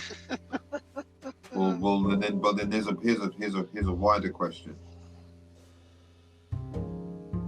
Do you guys not even question the fact that we refer to ourselves as being programmed? Now, bear with me for just a small moment, because you see, I've been having these interesting thoughts, and every now and then I'm like, okay, so depending on the skill set, you create something primitive, but then you refine it. And because most people can't fathom the concept of being made, can't fathom the concept that the whole situation designed, the whole bit. Are you talking Earth or cosmologically, universally? I'm talking, I suppose it has to be cosmological, because unless you're faced with the size 200 foot of the species that actually supposedly created us out of what dust and I don't know whatever it was, right? But elsewhere, I keep on as I'm hearing us as I'm hearing everybody talks about reprogramming, and I'm saying to myself, and I'm looking at what we have created, computers. And then I'm seeing possibilities in front of me, and I'm saying, so what's stopping us from being that sentient AI that moved about? It was a combination of that and bio. It was a combination of biomatter and the most refined genetic modification and creation going. Because currently we've managed to break it down to titles of genetic this type of code, this type of situation. Okay, you know, the brain is always referred to as a computer. We keep on doing that. I'm not sure whether it was on purpose over the years to try to separate man and entice man to go over to machine and what have you. An understanding of the blending of man and machine is now an actual reality. You'll see journals, you'll see magazines, you'll see subscriptions that talk about this thing like it's a good thing. And when I keep on hearing people talking about programming, even myself, I use the words now because clearly that's the word I have to use in order for the audience to understand the sentiment that I'm dealing with, because that's how we get to that. I just can't help thinking that based upon so much,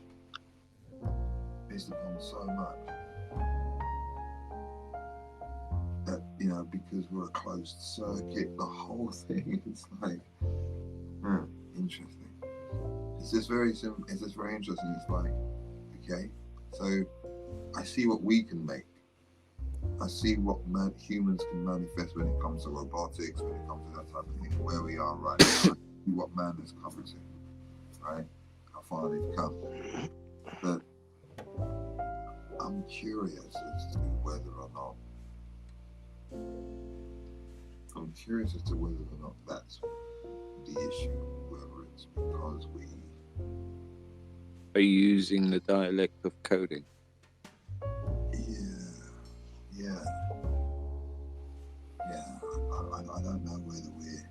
There was something interesting that kind of caught my attention, and it was this notion of what you were saying. Has this phrase being introduced because of a future idea of augmentation? Right. And I asked myself in that moment as I was listening to you that observation, And it left me in a peculiar place through observation of myself.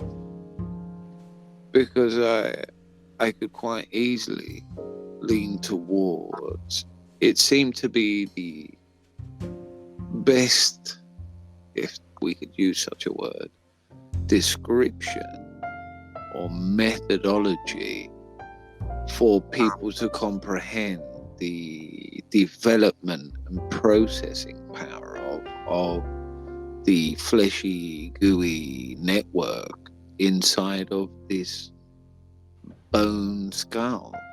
Right. It's certainly observed that the general populace and the very different observations on what people are.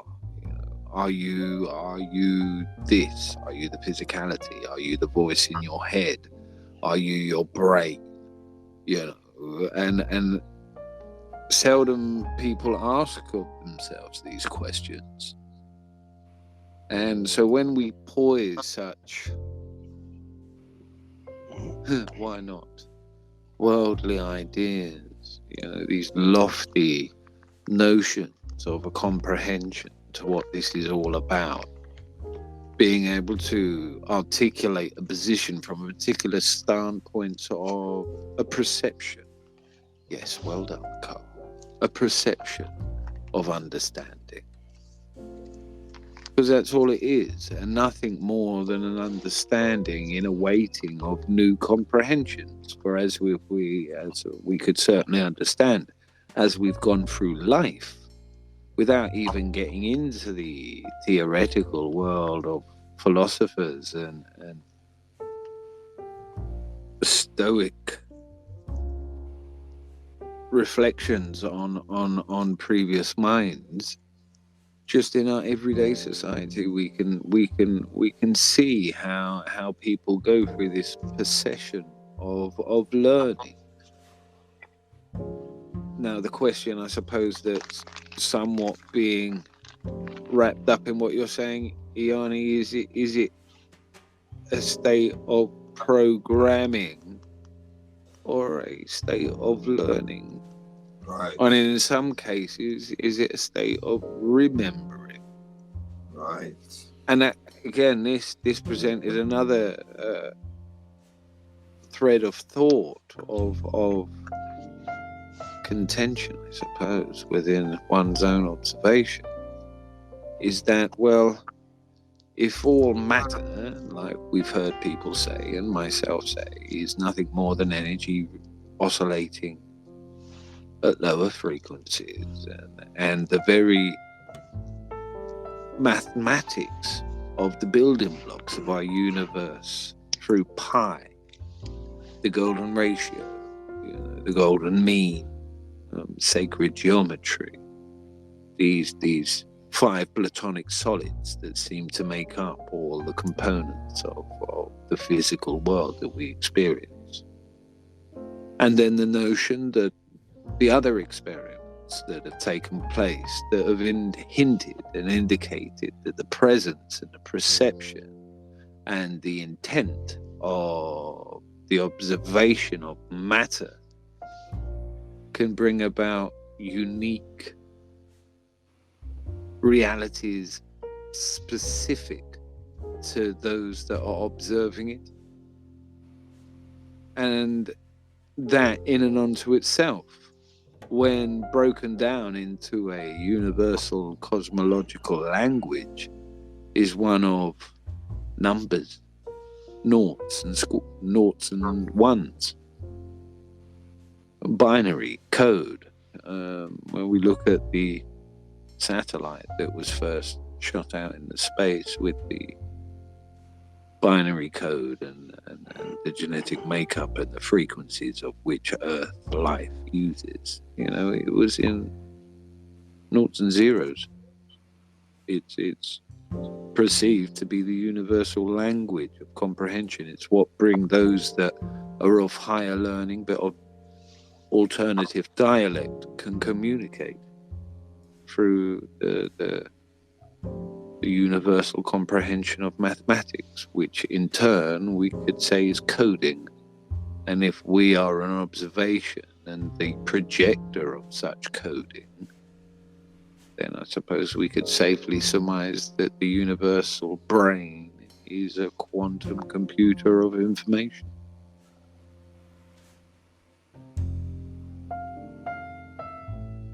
If you like. Great. That was great. If It's you like. recorded, you know? It's recorded. Is it? I don't know. If you like. Could You know, be the all question- lollies and ice cream. Do you know? Yeah. It could be. No, it wasn't. It was greatly explained in layman's terms in a way. Let's put it that way. But Henny, the question that was posed in my mind was, how else would you address it if not computer? Well, what would you name it in order for people to understand? What would I name it? Yeah. Well, what would you compare the brain to in order for people to understand? If not computer, what else would you? Oh, I mean, currently,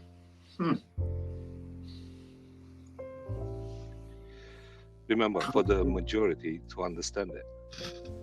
oh yeah, for the majority to understand it, you have no, there isn't currently. I couldn't think of a better use than to, connect it to a computer. Why? Because it's something that everybody's using, something that people are used to. They've made that transition, right? If you're already there, you're making that transition. But if you're not going there, then why would you really compare it? You see, to make a comparison Good point. in the first place is where Here. is where we Yeah, start yeah. our foot. It's where we start our foot, and then we can go from there. Excuse me. Bless you. No, that was the confirmation. There you go. That was a cough. Good. Oh, it's great. You see? On the job. It's been a while since we had a laugh, so yeah, I think it's about time. Exactly. That's the bit. That's the bit right there. Before we can even go anywhere and carry on that journey of discovery, that bit right there stumps. And unless that's taken care of, then what? Should that bit be- Quantify that bit. What is that bit? Let's That see bit. if we can define that bit. Well, what did you just say? What did you just say before? What did was it Maris or was it yourself who said X, Y, and Z? And I was like, right there. What was that? What did you say? Repeat. Well, we're all in agreement all right. that Good. right now, right, is all there is. Yeah. Because none of us can recall how we got to this point. No. So we're all in agreement. Yeah. We're in agreement. Well, we'll see what it takes us, right? You forgot that? You forgot that, you had it?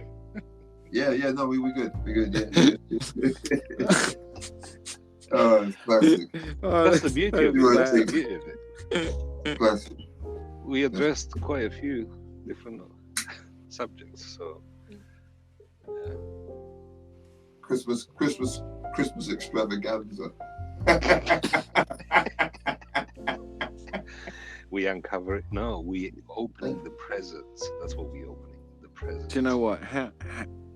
So what are we at? 107, is that right? What's everybody Yeah. got? Correct. Correct. 107. Yeah. All right. This is a decent Christmas close, isn't it? Yeah, it's decent. Yeah, it's decent. It's totally decent. Well, we yeah. have another 13 minutes till 120, so it's 2 hours. You know what Yanni says. See, I knew he was going to say that.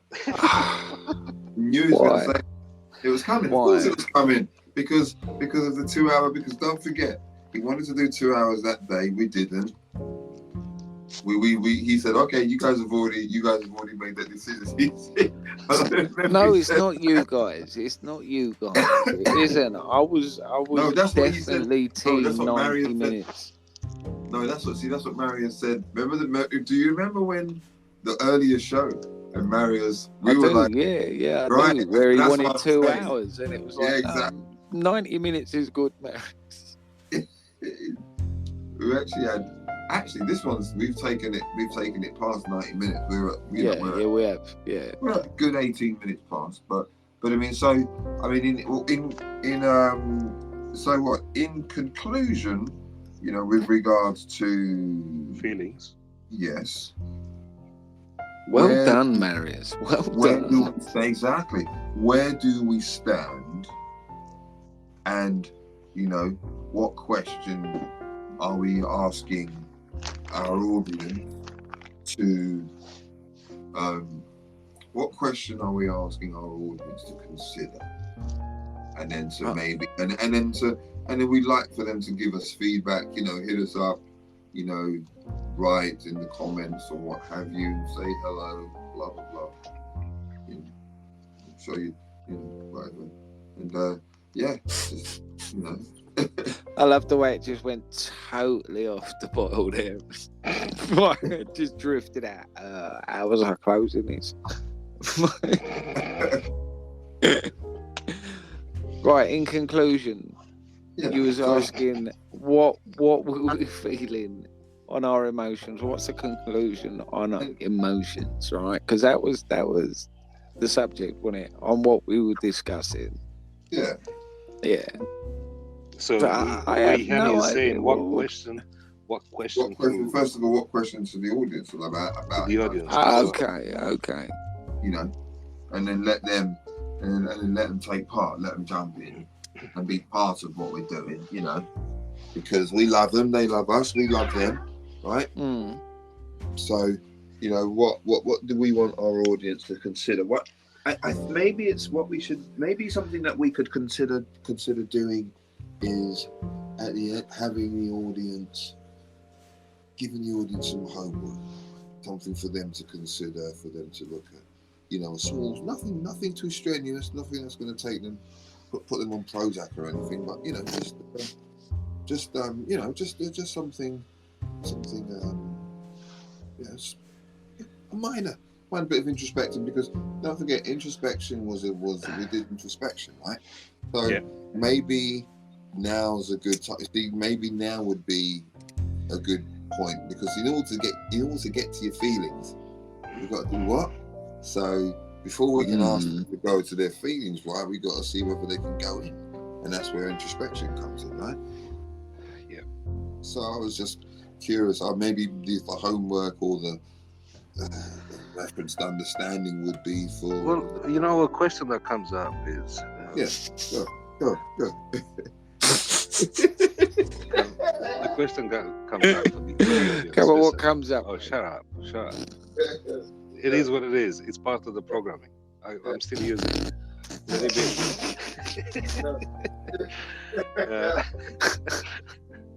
You know, I'm using the programs that I have and also, you know. Right, look, just before you get to this question, right, I just want to say for the viewers, right, the audible voyeurs, whatever your case want to be, right, it is 5:23 Christmas morning here in the UK. My missus just woke up, looked at me to go to the toilet, and when she got back into bed, I thought I was going to get punched in the face.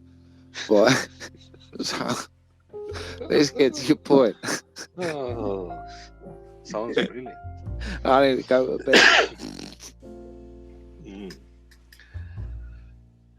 Love it. Okay. So Good point. He's in danger. He's in danger. We have to save him. We got to save him. Good point. This is us. This is how we. No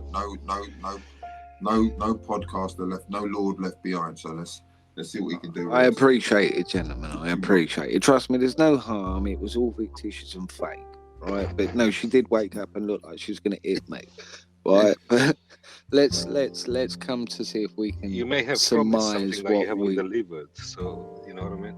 But I didn't promise anything. I wasn't here for that. No. I didn't hear that. Right, where are we? Well, he got out and now he's out. So that's the problem. What's that? Ah, well done, Marius. Well done. Now I'm going to have to explain that, right? I was explaining to him earlier on.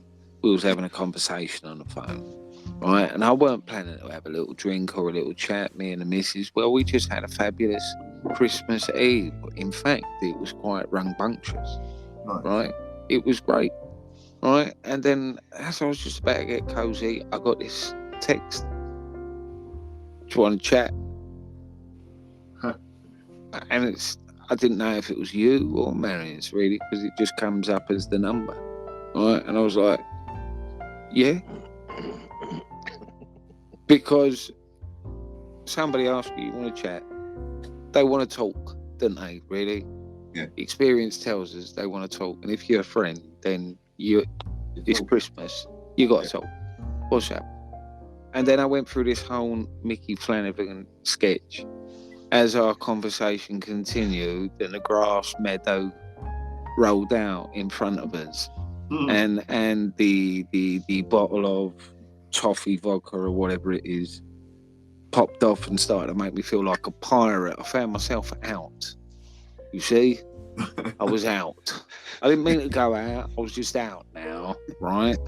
Sat here in my dressing gown, but I'm out.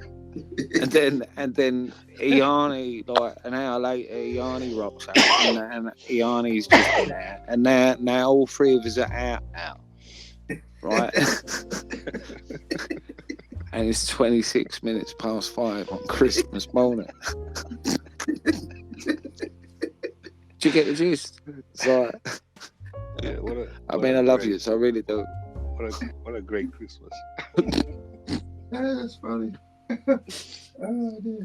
And you know, it's funny because as I turn my head to the left, it's ahead of me, my iPad with YouTube on, and I turn my head to the left, I can see on one screen, I see Fetish for Control, ladies and gentlemen. If you didn't hear that episode, that's the one before this one, Fetish for Control. That's up. Iani, I just want you to say I appreciate all that you're doing in the background, mate. Oh, that's all good, man. As long as it's a simple, you know, this is a great process. It's easy, mate. It's... But I wanted to say, thank you. I agree. No, I agree with Carl. I mean, for the audience, most of the work is done by the Iani in the background. Well, Me and Carl, we just do the talk. Well, No, I'm not going to what? big him up that much. He presses half a dozen buttons, right? Yeah, that's all it is, mate. It's all good. It's all good. I'm not getting it to it. No, I'm kidding. I love you, mate. But what I was going to say was, gents, I was going to say, look, you know, so what do we should now, we can either sort of float around quietly, or we can basically just hit social media with simple posts, and all it is just really just basically saying something witty, you know, or saying something whatever poignant, you know, and then How about just nick sound bites out the podcast? Yeah, and then just nick sound bites out the podcast, and then just get the link, House of Lords link from the the one that says actually House of Lords, Spotify. Bosh, give people that. Yeah, off they go. Discover. And when I'm doing it, I tell them, go click it, like it, subscribe, blah. Yeah. So you got to tell them, otherwise they might not do it. When they get there, like, well, what do we do now? What do you do now? What do you do now? Iani, my good fellow, may you email me over the logo for the House of Lords that you use. Yes, I will. Yes, I will. Yes, I will. Yes, I will. And when I've got round to the actual heads and stuff, the heads of state, see, going into a brandy scenario, I can put that together. But right now, No, I'm on I'll about the blue just one. the one that's up The- there Can, now. can yeah, you put yeah, it? Can, that can one, you the put it one on that WhatsApp? uses. Can you put it on WhatsApp? Yeah, that way when I take a soundbite, I can just use that picture as an overlay on the soundbite. Oh yeah, cool. Mate. Yeah, gotcha. Perfect. Yes, gotcha. Well, and for the rest of you good So- fine souls out there, do you know what I mean? Nothing but love and light to you and yours. I'm so grateful. Each and every one of us here are incredibly grateful for the feedback that's been coming. I really am. And the ideas, please keep them coming. We aim to develop and formulate and construct, metaphorically create an audible experience that you enjoy. Not only you, but people from a broad spectrum will enjoy. Yes, there is a profundity of intellectual nuance, but there's also very street individuals and real individuals here, and most of them exist in each and every one of us. That's a fair assumption, isn't it, Yanni? Most definitely a great expression right there. Definitely. Yeah, okay. I'm going to allow that one to reverb.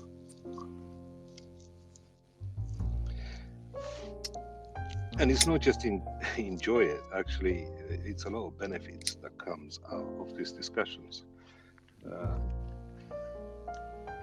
And we would appreciate if you can give us feedback and see if there is any changes in your life. If you see an improvement by what you hear, or you're laughing. I'm serious. I know you're serious. I'm sorry. You're being I am. nice. I'm an arsehole. I'm sorry. Yeah. So I'm gonna pose the question that the question that the gentleman's here comes up is how would your life be if you'd be at that place where you accept your feelings, you don't let the feelings control your life, but you accept the feelings. How would your life be like? Would it be better?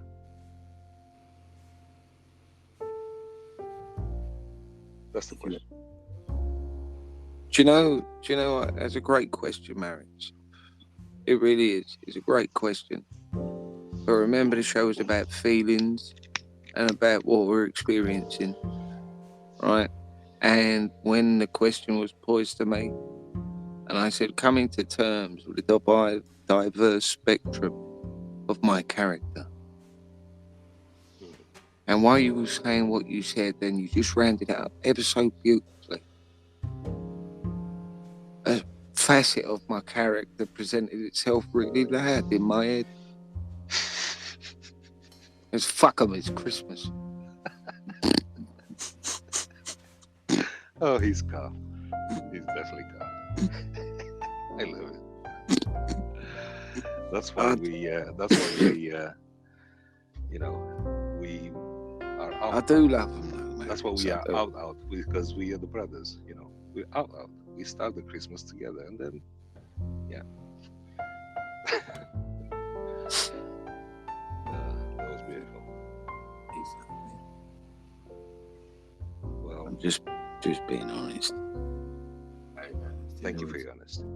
Only way. I'll finish. Yeah, it may have been way too honest. You know what I mean? maybe. But do you know what? In my own defence, I have finished that bottle of vodka.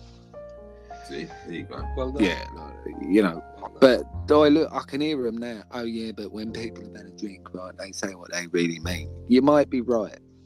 You think upon it.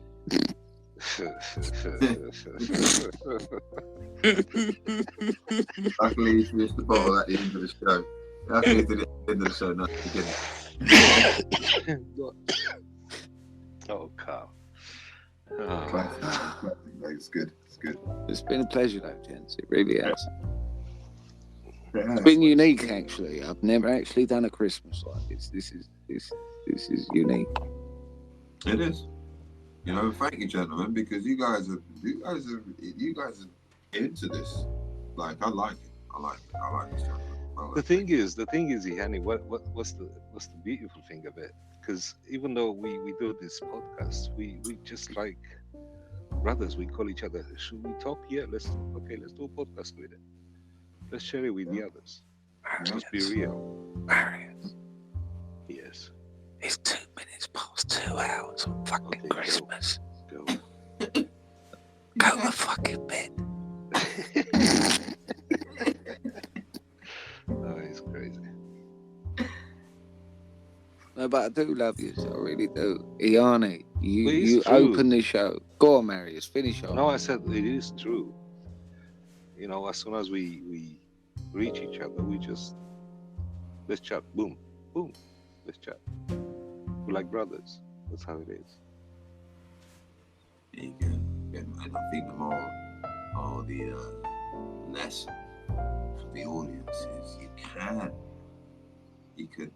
can live like a family, you can live like brothers and sisters that actually get on. You can.